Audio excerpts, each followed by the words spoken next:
বাসন্তী তার শাশুড়ি মা রঞ্জনা দেবী, স্বামী অঞ্জন এবং এক দেওর কমলের সঙ্গে বাস করে। বাসন্তী ভীষণ মিষ্টি স্বভাবের হওয়ায় তাকে বাড়ির সকলেই খুবই স্নেহ করে। বিশেষ করে ছোট দেওর কমলের নয়নের মনি ছিল বাসন্তী। নয়নের সমস্ত কাজ তার বৌদি নিজের হাতে করে দেয়। এমনকি সংসারের ক্ষেত্রে কোনো সমস্যায় পড়লে বাসন্তী তার স্বামীর সাহায্য না নিয়ে কমলের সাহায্য নেয়। একদিন বাসন্তী পরিকল্পনা করে যে ছুটির দিনে সে তার পরিবারের সঙ্গে ইকো পার্কে ঘুরতে যাবে। সেই কারণে রবিবারে সবাই মিলে ঘুরতে যাওয়ার জন্য তৈরি হতে শুরু করে। কি হলো অঞ্জন, কমল, তোরা আর কতক্ষণ ধরে তৈরি হবি? আমি আর বাসন্তী তৈরি হয়ে তোদের জন্য অপেক্ষা করছি। তোরা তাড়াতাড়ি বেরিয়ে আয়, না হলে যত দেরি হবে ততই পার্কে কিন্তু ভীষণ ভিড় হবে। এমন সময় কমল ঘর থেকে বেরিয়ে আসে। কি হলো মা, তুমি এত জোরে জোরে চিৎকার করছো কেন? আমি তো তাড়াতাড়ি তৈরি হয়ে গেছি, কিন্তু দাদা তো সাজতে অনেক বেশি সময় নিচ্ছে। আসলে আমার বৌদি এতই সুন্দর যে দাদাকে টেক্কা দিয়ে সুন্দর হওয়ার জন্য বেশি সময় ধরে সাজগোজ করছে। ঠিক সেই মুহূর্তে অঞ্জনও তৈরি হয়ে ঘরের বাইরে বেরিয়ে আসে। কি হচ্ছে এখানে? তিনজন আমার নামে পিএনপিসি করছো? একটু বোঝো না, সবে সবে নতুন বিয়ে হয়েছে, তাই বেশি সাজগোজ করছি। চলো, আমি অলরেডি গাড়ি বুক করে ফেলেছি, গাড়ি হয়তো দরজার সামনে চলে এসেছে, তাই আমরা তাড়াতাড়ি বেরিয়ে পড়ি। এই বলে তারা সকলে গাড়িতে করে ইকো পার্কে ঘুরতে চলে যায়। তারা সবাই মিলে অনেক ঘোরাঘুরি করে এবং একসঙ্গে খাওয়া দাওয়া করে। ঘোরাঘুরি আর খাওয়া দাওয়া হয়ে গেলে বাড়ি আসার সময় বাসন্তী বায়না করে সে সকলের সঙ্গে সেলফি তুলবে। বৌদির কথা শুনে কমল নিজের পকেট থেকে দামি ফোন বের করে আর তারা সকলে একটি সুন্দর ঝোপের সামনে গিয়ে দাঁড়ায়। সবাই মিলে সেলফি তুলছে, এমন সময় ঝোপ থেকে একটা বিষধর সাপ বেরিয়ে আসে। সেই সাপ এসে কামড় বসায় অঞ্জনের পায়ে। সেই মুহূর্তে অঞ্জন জ্ঞান হারিয়ে মাটিতে লুটিয়ে পড়ে। হাই হাই, আমার সাথে কি হয়ে গেল? অঞ্জন, তুমি চোখ খোলো, আমি তোমাকে কিছু হতে দেব না। কমল, এক্ষুনি অ্যাম্বুলেন্স ডেকে নিয়ে এসো, কারণ তোমার দাদাকে যে করেই হোক বাঁচাতেই হবে। কমলের অ্যাম্বুলেন্স ডেকে নিয়ে আসার আগেই অঞ্জনের সারা দেহে বীজ ছড়িয়ে পড়ে। তার মুখে গ্যাজলা উঠে সে সেখানেই প্রাণ ত্যাগ করে। এভাবেই বাসন্তী খুব কম বয়সে বিধবা হয়ে যায়। তাকে সারা বাড়িতে সাদা শাড়ি পরে ঘুরতে দেখে কমলের মন খুবই খারাপ করে। বাসন্তী সবসময় নিজের স্বামীর মৃত্যুর কথা চিন্তা করে চোখে জল ফেলে। একদিন, বৌদি, দাদা মারা যাওয়ার পর থেকে তুমি এখনো পর্যন্ত একটা খাবারের দানাও মুখে দাওনি। এরকম করে না খেয়ে যদি থাকো তাহলে তোমার শরীর খারাপ হয়ে যাবে তো। আর তোমার যদি শরীর খারাপ হয় তাহলে আমাকে কে দেখবে বলো? তোমার দাদা মরে যাওয়ার পর থেকে আমার কিছু খেতে ইচ্ছে করে না, তাই আমাকে খাওয়ার জন্য জোর করো না। আর তোমাকে দেখার জন্য তোমার মা আছে, যাও তুমি মায়ের সঙ্গে বসে খেয়ে নাও। না, তুমি না খেলে আমি কিছুই খাবো না। আর মায়ের তো অনেকক্ষণ আগেই খাওয়া হয়ে গেছে। এইবার তোমাকে খাবার খাওয়ানোর পরেই আমি খাবারের দানা মুখে তুলবো। কমলের এমন কথা শুনে বাসন্তীর চোখে জল চলে আসে, কারণ বিয়ের পর কেবলমাত্র বাসন্তীর স্বামী তাকে খাওয়ানোর জন্য জোর করত। তাই বাসন্তী আর কোনো কথা না বলে কমলের সঙ্গে খেতে বসে পড়ে। বৌদি, আজকে আমি তোমাকে নিজের হাতে খাবার খাইয়ে দেবো, কারণ তোমাকে এরকম কষ্ট পেতে দেখে আমার খুব খারাপ লাগছে। আর আমিও দেখেছি বিয়ের পর দাদা তোমায় নিজের হাতে খাবার খাইয়ে দিত। এই বলে কমল তার বৌদিকে নিজের হাতে খাবার খাইয়ে দেয়। এই বিষয়টা বাসন্তীর একেবারে মন ছুঁয়ে যায়। শুধু তাই নয়, বাসন্তী তখন কমলকেও নিজের হাতে খাবার খাইয়ে দেয়। এভাবে ধীরে ধীরে বাসন্তী ও কমলের মধ্যে খুবই সুন্দর এবং স্নিগ্ধ বন্ধুত্ব গড়ে ওঠে। প্রত্যেকদিন কমল নিজের বৌদির খেয়াল রাখতে শুরু করে। সে পবিত্র মনে বৌদির প্রতি দায়িত্ব পালন করলেও বাসন্তী মনে মনে কমলকে পছন্দ করে বসে। একদিন কমল তার বৌদির জন্য বাজার থেকে চকলেট নিয়ে আসে। বৌদি, এই দেখো, আমি তোমার জন্য বাজার থেকে ফ্রুট এন্ড নাট চকলেট নিয়ে এসেছি। আমি জানি তুমি এই চকলেটটা খেতে ভীষণ পরিমাণে পছন্দ করো। ধন্যবাদ কমল, তুমি আমার জন্য অনেক কিছু করেছো। তোমার দাদাও কোনোদিনও আমার এতটা খেয়াল রাখতে পারেনি। আমার মা ছোটবেলা থেকে শিখিয়েছে বৌদি নিজের মায়ের মতো, সেই জন্যই আমি তোমার এত খেয়াল রাখি বৌদি। আর আমি তোমাকে জীবনেও আমার দাদার অনুভব হতে দেবো না। নিজের মাকে যেমন ভালোবাসি ঠিক সেরকম তোমাকেও ভালোবাসবো। তখন অঞ্জনের সঙ্গে বিয়ে না হয়ে আমার যদি কমলের সঙ্গে বিয়ে হতো তাহলে আজকে আমি অনেক সুখী থাকতাম। আমি ভাবছি আমি নিজে থেকেই কমলকে বিয়ের প্রস্তাব দেব। আর আমি জানি কমলও আমাকে মনে মনে পছন্দ করে। এভাবেই দেখতে দেখতে কিছুদিন কাটে, কিন্তু লোক সমাজের ভয়ে বাসন্তী তার মনের কথা কমলের সামনে প্রকাশ করতে পারে না। একদিন বাসন্তী মনের সাহস নিয়ে কমলকে মনের কথা বলতে যাবে, এমন সময় রঞ্জনা দেবী কমলের কাছে গিয়ে বলে, কিরে কমল, তোর দাদা মারা যাওয়ার পর তুই তো সেই কবে থেকেই বাড়িতে বসে আছিস। কাজবাজ করবি নাকি করবি না? শহরে তোর দাদার ব্যবসা আছে, সেটা তো দেখতে হবে। আমি ভাবছি তোকে শহরে নিয়ে চলে যাব, আর ব্যবসাটা ঠিকঠাক ভাবে আমরা সামলে নিলে তারপর বড় বৌমাকে এখান থেকে নিয়ে যাব। ঠিক আছে মা, তাই হবে। তাহলে কালকে সকালবেলায় আমরা শহরের উদ্দেশ্যে রওনা দেবো। আর বৌদি, তুমি খুব সাবধানে থেকো কিন্তু। আর যদি কখনো কোনো অসুবিধায় পড়ো তাহলে সঙ্গে সঙ্গে আমাকে ফোন করবে, কেমন? বাসন্তী কিছুতেই কমলকে শহরে যেতে দিতে চায় না, কিন্তু কাজের উদ্দেশ্যে কমল এবং তার মা দুজনেই শহরে চলে যায়। ইস, কমল চলে যাওয়ার আগে যদি আমি ওর সঙ্গে বিয়েটা করে নিতাম, তাহলে আজকে আমি ওর সঙ্গে শহরে যেতে পারতাম।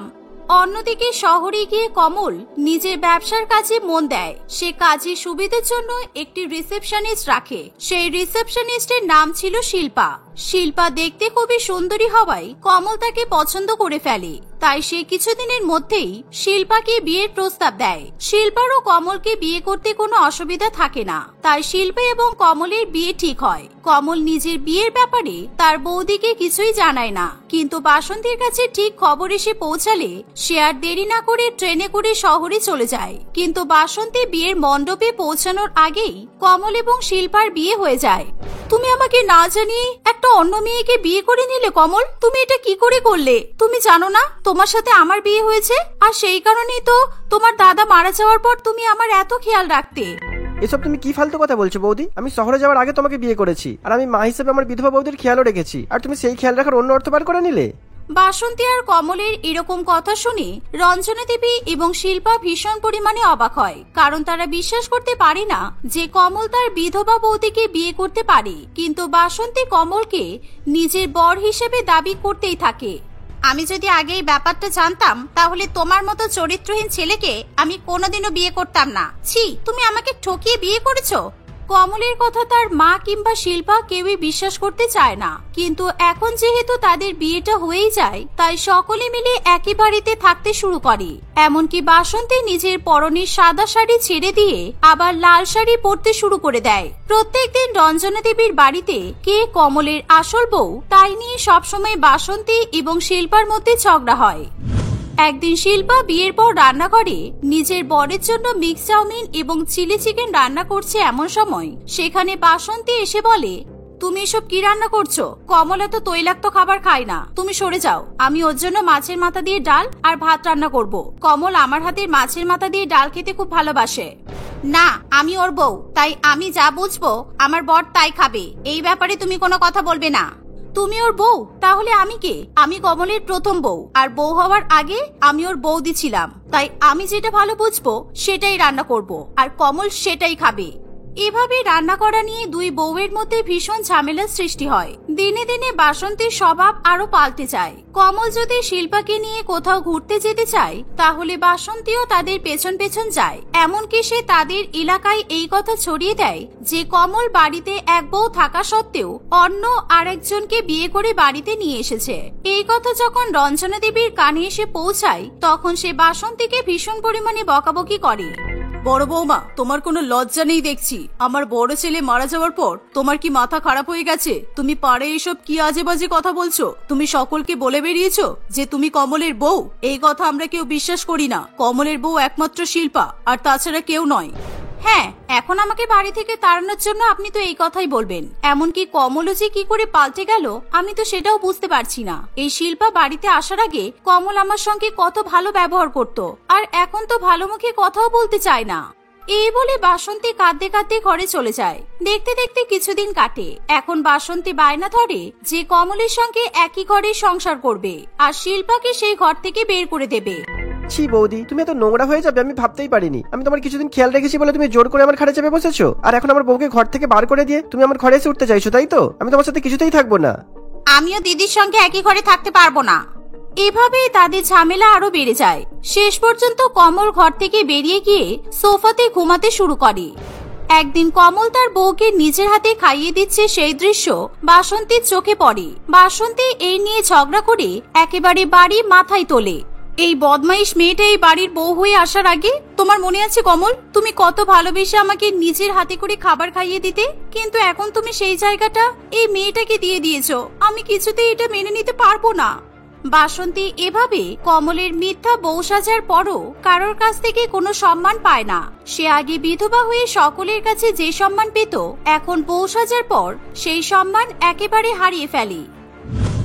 একদিন বাসন্তীর মা প্রিয়তমা দেবী বাসন্তীকে ফোন করে বলে, তোর শাশুড়ি মা আমাকে ফোন করেছিল। আমি এসব কি শুনছি? তুই কি পাগল হয়ে গেছিস? তুই কেন নিজের দেওরের বউ সেজে ওই বাড়িতে ঝামেলা সৃষ্টি করছিস? যদি ওখানে থাকতে ভালো না লাগে তাহলে তুই আমার কাছে চলে আয়। আর কমল তোকে কবে মিথ্যা প্রতিশ্রুতি দিয়ে বিয়ে করেছে?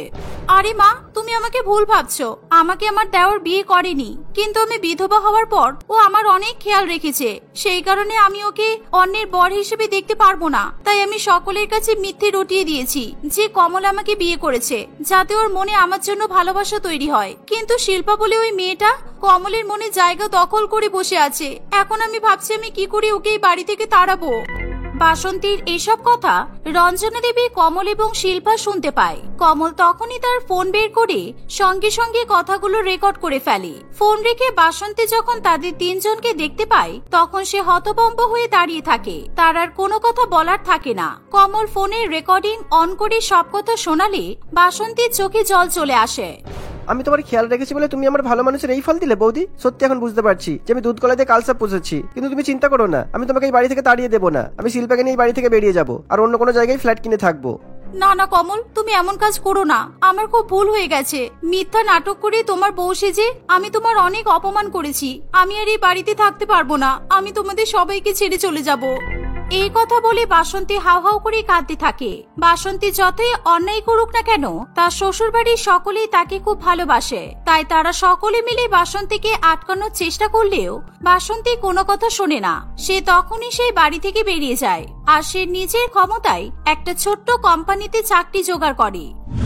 কয়েক মাস পর ওই অফিসের একজন এমপ্লয়ি শুভমের সঙ্গে তার বন্ধুত্ব হয় আর তারা দুজনে বিয়ে করবে বলে ঠিক করে। বাসন্তী শুভমের সঙ্গে বিয়ে করে সুখে শান্তিতে সংসার করতে শুরু করে।